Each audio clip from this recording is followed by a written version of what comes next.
जय श्री कृष्णा दोस्तों। आज की हमारी कहानी है एक प्रभु निर्भर जीवन।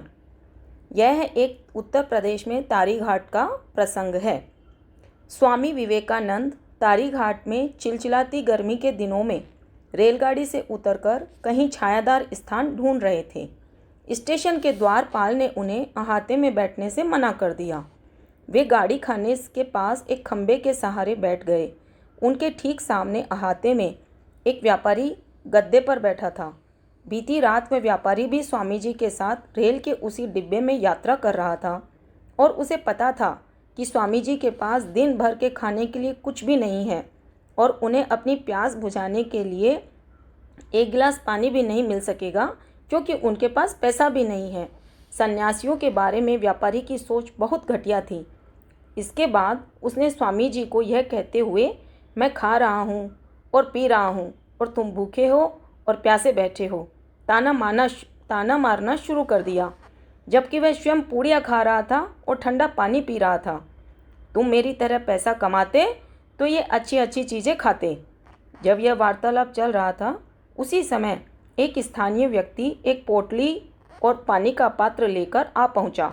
उसने आसन बिछाया, एक गिलास में पानी भरा और एक पत्तल पर कुछ पूड़ियाँ तथा मिठाइयाँ रखते हुए अत्यंत विनम्रतापूर्वक स्वामी जी को भोजन के लिए बुलाया। स्वामी जी यह देखकर बहुत दुविधा में पड़ गए और उस अपरिचित आदमी से कहा, भैया तुम मुझे कुछ और तो नहीं समझ बैठे? उस व्यक्ति ने कहा, नहीं नहीं, मुझे यह सब देने के लिए राम जी ने कहा है।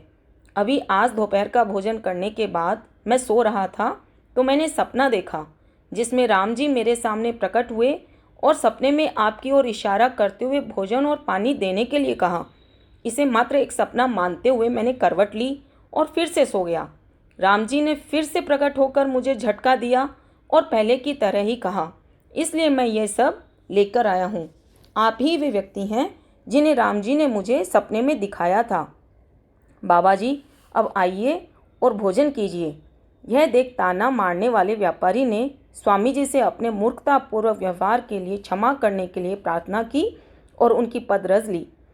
परिव्राजक सन्यासी के रूप में स्वामी विवेकानंद जी का जीवन ऐसी घटनाओं से भरा हुआ है जो लोगों के लिए शिक्षा और प्रेरणा प्रदान करता है।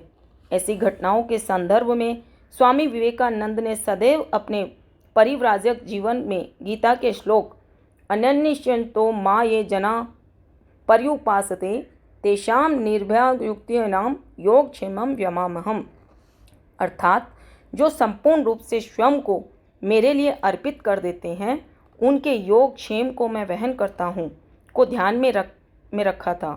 आध्यात्मिक जीवन वस्तुतः भगवान निर्भरता और उसके आधार पर निर्भयता का जीवन है। निर्भरता, निर्भयता और निर्भिमानता में आध्यात्मिकता का सार समाया हुआ है। भगवान से प्रार्थना है कि वे इन तीनों रूपों में हमारे जीवन में प्रकट होकर हमें कृतार्थ करें। जय श्री कृष्णा।